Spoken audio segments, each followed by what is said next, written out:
आपने सुन लिया कि उत्तर प्रदेश के मुसलमानों का क्या हाल है। मैं उन तमाम डेटा को दोहराना नहीं चाहता हूं, मगर एक दो बातें शायद आमिर भाई थोड़ा बोलने से जल्दबाजी में शायद मिस हो गई। उसमें यह कि मुस्लिम ओबीसी समाज का जो डेटा है गवर्नमेंट एम्प्लॉयमेंट में, उनको भी उसमें शेयर नहीं मिल रहा है। जो मुस्लिम ओबीसी को रिजर्वेशन मिलता है, जो आप देखेंगे रिपोर्ट के पेज नंबर 15 पर है, उसको आप देख लीजिए। और पेज नंबर 16 पर एक और बात जिसका जिक्र मैं करना ज़रूरी समझता हूँ, वो ये है कि 1834 जो यूनिवर्सिटी टीचर्स काम कर रहे हैं स्टेट यूनिवर्सिटी जो उत्तर प्रदेश में है, उसमें से सिर्फ 57 मुसलमान हैं, यानी 3.11। और जो 727 असिस्टेंट प्रोफेसर्स जो यूपी हायर एजुकेशन कमीशन है, जिसमें से 149 पोस्ट ओबीसी के लिए रिजर्व्ड हैं, उसमें से सिर्फ 4.6% मुसलमान हैं। तो ये दो तीन चीज़ें थी, आप ज़रूर, और हमारे जर्नलिस्ट दोस्तों को शौकत साहब और आसिम अख्तर साहब ने आपके व्हाट्सएप नंबर पर इस रिपोर्ट को भिजा दिया है।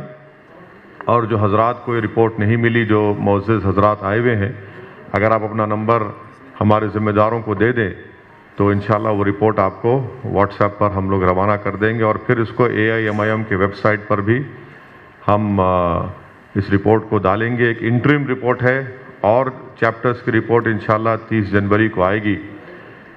आखिर में मैं सिर्फ यही बताना चाह रहा हूँ कि ये डेटा साफ तौर पर बताता है कि उत्तर प्रदेश के मुसलमानों से अपीजमेंट नहीं हुआ है।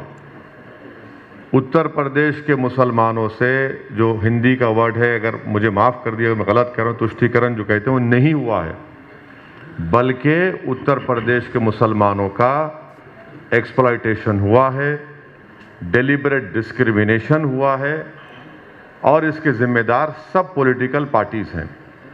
तो ये डेटा, ये रिपोर्ट निकालने का ये बुनियादी मकसद था कि एक तो पूरी पॉलिटिकल पार्टीज को और सरकार को मालूम हो जाए कि उत्तर प्रदेश की सबसे बड़ी माइनॉरिटी, जो आबादी में 19% उनका शेयर है, ये उनकी बदहाली का फिगर है, उनको आईना दिखाना था। और हम ये डिमांड करते हैं कि उत्तर प्रदेश के मुसलमानों के डेवलपमेंट के लिए स्कूल्स ज़्यादा खोले जाएं, ताकि इनका जो ड्रॉप आउट रेट है एजुकेशन को आते आते, वो उसको कम से कम उसका आधा तो रहे। ये तो माने 4% क्या बताता है। बैंक ज़्यादा खोले जाएं मुस्लिम इलाकों में। तीसरे ये कि जो अगर उत्तर प्रदेश से जो माइग्रेशन होता है, पलायन होता है, जो लोग बाहर जाते हैं, उसमें 51% मुसलमान सबसे ज़्यादा जाते हैं प्रदेश को, उत्तर प्रदेश को छोड़कर। उनके लिए सरकार कोई स्कीम नहीं बनाती है। ये 3-4 चीज़ें हैं जिसके ऊपर हर पॉलिटिकल पार्टी को सोचना ज़रूरी है। तो ये एक मकसद था इन 3-4 अहम चीज़ों को सामने लाने का। मैं बहुत सी बातें पॉलिटिकल कर सकता हूं, मगर जब हमारे जिम्मेदार स्कॉलर्स यहाँ बैठे हुए हैं, उन्होंने डेटा के ज़रिए उन तमाम बातों को बता दिया कि उत्तर प्रदेश के मुसलमानों के साथ नाइंसाफ़ी भी हुई और डेलिबरेटली उनको बैकवर्ड रखा गया। और चाहे सरकार किसी पार्टी की हो, उन्होंने उत्तर प्रदेश के मुसलमानों को उठाने के लिए कोई काम नहीं किया, और सिर्फ डराकर, फुसलाकर या उनका खौफ दिलाकर वोट हासिल करते रहे। तो ये तब्दीली अब आनी चाहिए, और इस रिपोर्ट को हम उत्तर प्रदेश की जनता के सामने पेश करेंगे। उत्तर प्रदेश के उन सेकुलर जहन रखने वाले लोगों के सामने ये रिपोर्ट जाएगी, उत्तर प्रदेश के मुसलमानों के पास ये रिपोर्ट जाएगी, और वो इस बात का फैसला कर लें कि कौन उनको इस्तेमाल कर रहा है, कौन उत्तर प्रदेश के मुसलमानों को उनका वोट लेकर उनको दबाया जा रहा है, और कौन वोट कटवा भी है। ये डेटा इन तमाम बातों, इन सवालों का जवाब देगा। मुझे इस पर और ज़्यादा बोलने की ज़रूरत नहीं है।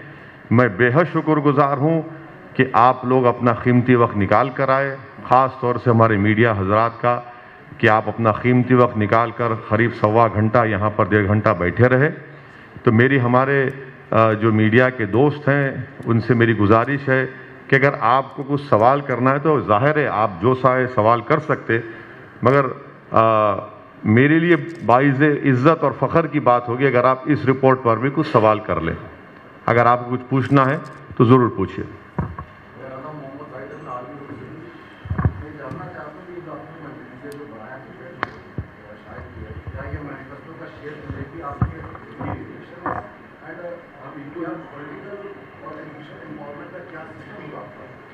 देखिए, ये हम एमआईएम पार्टी कभी इलेक्शन मैनिफेस्टो आज तक नहीं निकाली।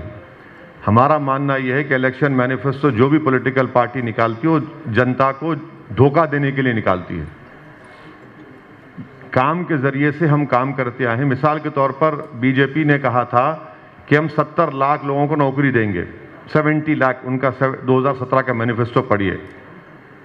और असेंबली में 7 फरवरी 2020 को योगी आदित्यनाथ के एम्प्लॉयमेंट के मिनिस्टर मौर्य साहब कहते हैं कि अनएम्प्लॉयमेंट रजिस्टर पर उत्तर प्रदेश के 33,20,000 लोगों के नाम लिखे हुए हैं। तो ये एक रिपोर्ट है। हम तो ये चाहेंगे कि हर पॉलिटिकल पार्टी इसको पढ़े, हर पॉलिसी मेकर इसको पढ़े, उत्तर प्रदेश के वोटर्स पढ़ें और वो फैसला कर लें कि क्या वाकई में मुसलमानों का तुष्टीकरण हुआ है, क्या वाकई मुसलमानों का अपलिफ्टमेंट हुआ है। नहीं हुआ है अपलिफ्टमेंट, ना अपीजमेंट हुआ है। और मदरसा एजुकेशन के बारे में आपसे कह दूं कि पार्लियामेंट में मैंने सवाल उठाया था, मुख्तार अब्बास नकवी ने ये कहा था कि उत्तर प्रदेश में जो स्कीम है सेंट्रल गवर्नमेंट की मदरसा मॉडर्नाइजेशन की, उसमें ना स्टेट गवर्नमेंट तनख्वाह दे रही है, ना योगी सरकार उनको उनका शेयर दे रही है, 40-60 का जो शेयर है। माने पूरे मुल्क में 5 लाख से जायद मदरसा टीचर्स को 2 साल से तनख्वाह नहीं मिली है। और झूठ पे झूठ बोलती है मोदी सरकार के सबका साथ, सबका विकास, विश्वास।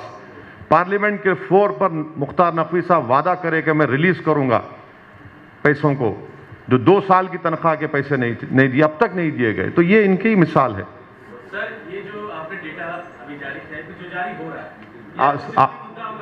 हाँ, ये चुनावी मुद्दा होगा सर? क्यों नहीं होगा?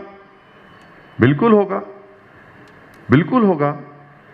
क्योंकि ये तो कोई हवाई फायरिंग नहीं है ना, ये तो कोई झूठ नहीं है।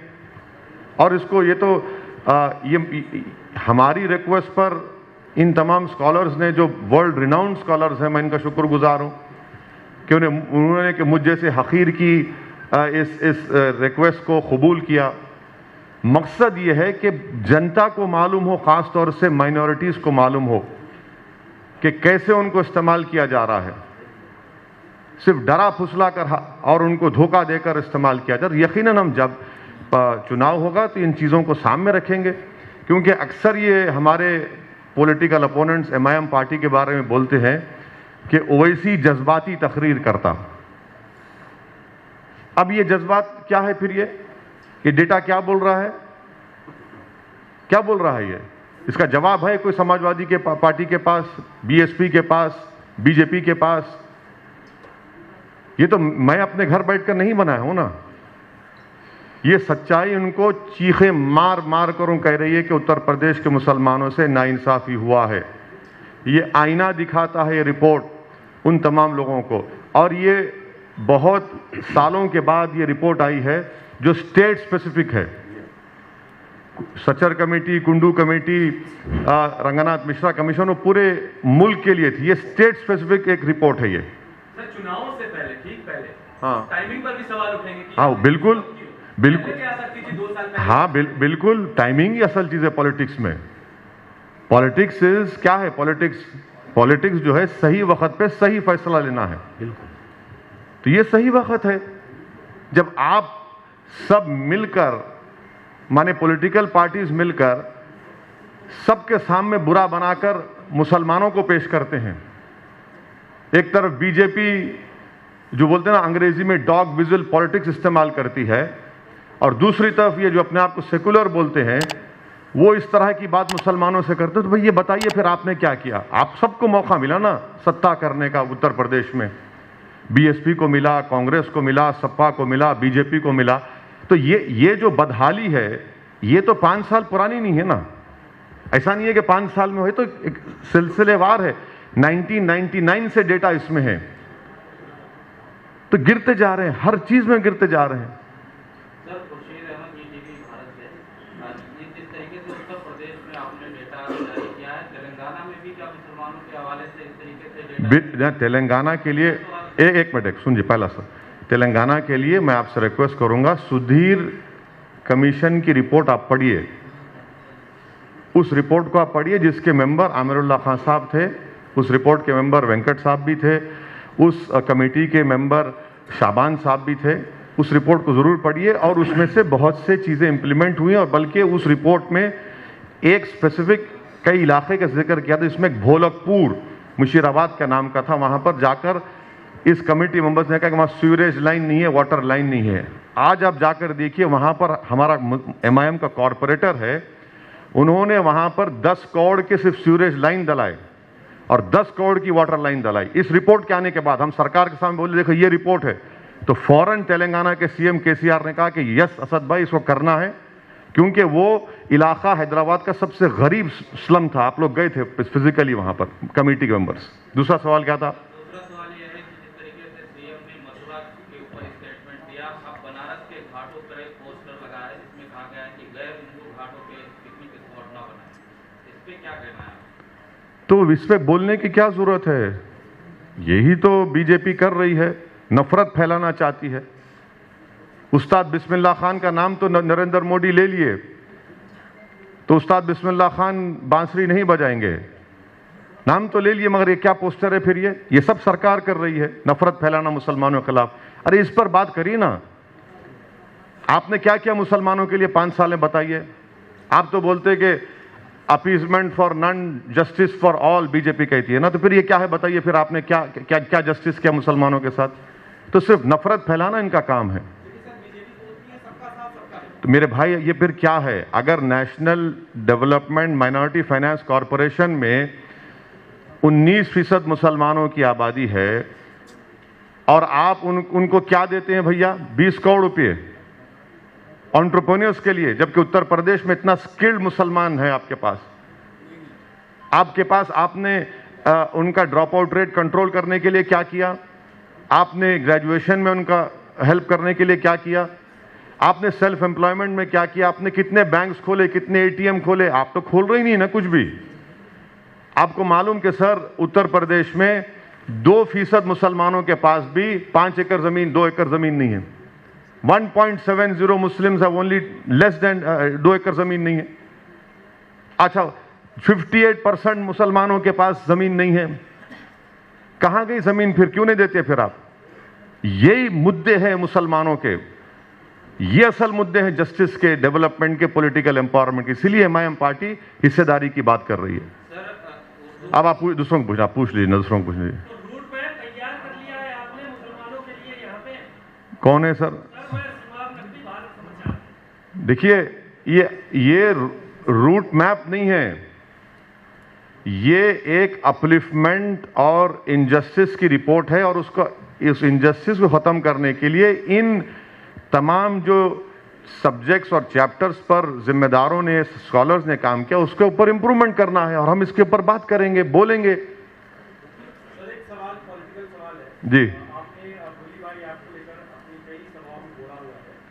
ऐसा ही एक ग्रुप है, व्हाट्सएप ग्रुप है, जिसमें हिंदू प्रोस्टिट्यूट नाम की बातें कही जा रही है। हिंदू प्रोस्टिट्यूट, हाँ, बिल्कुल उसको बंद करना चाहिए, और जो भी कर रहा है उसको गिरफ्तार करना चाहिए। इस पर कोई कॉम्प्रोमाइज होना चाहिए, बिल्कुल स्ट्रांग एक्शन लेना चाहिए। जो भी है उनको पकड़ना चाहिए, उनको अरेस्ट करना चाहिए। पंजाब में प्रधानमंत्री के दौरे को लेकर के बड़ा इशू चल रहा है, कोई कह रहा है सुरक्षा के। कौन है भाई आप? मेरी लाइट। मैं शबाब हूं, न्यूज़ 18 से। हाँ, प्रधानमंत्री मोदी के दौरे को लेकर के देखिए मेरा बोलना यह है कि प्रधानमंत्री की सिक्योरिटी की ब्रीच हुई है, नंबर 1।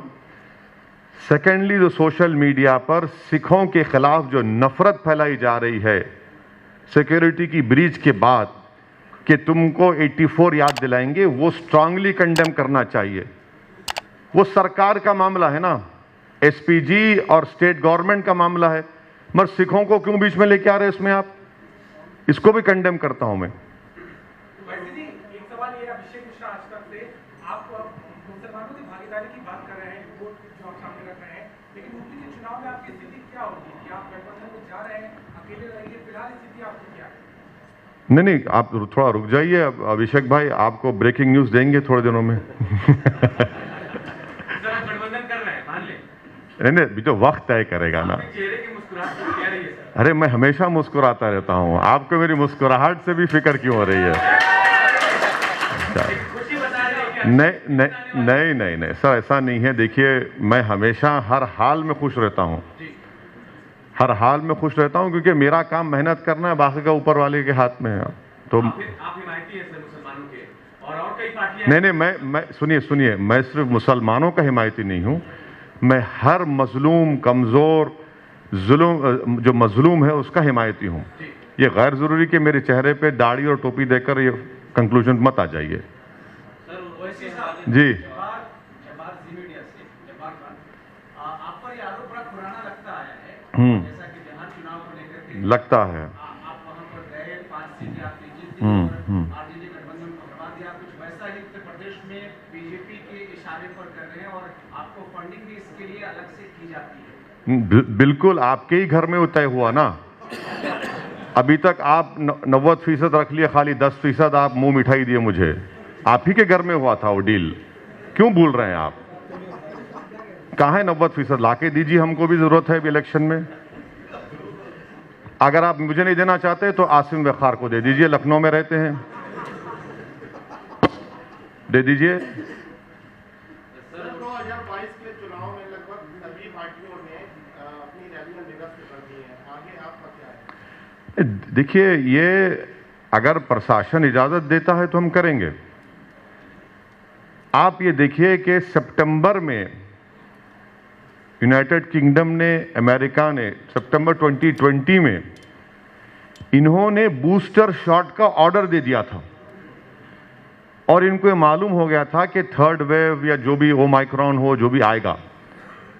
हमारी सरकार कब ऑर्डर देती है भाई? बायोलॉजिकल ई को 1400 करोड़ हमने कब दिए, पूछिए कब दिया आपने? आपने दिसंबर में दिया, और 15 जनवरी के बाद ही, जिसको गवर्नमेंट बोल रही प्रिकॉशनरी शॉट बोल रही उसको, वो सिर्फ इमरजेंसी ऑथराइजेशन के लिए होगा, हमारे हेल्थ वर्कर्स पे होगा, और जो 60 साल के ऊपर है, फिर देश की पूरी जनता क्या करेगी? यानी हम खाक हो जाएंगे तुमको खबर होने तक।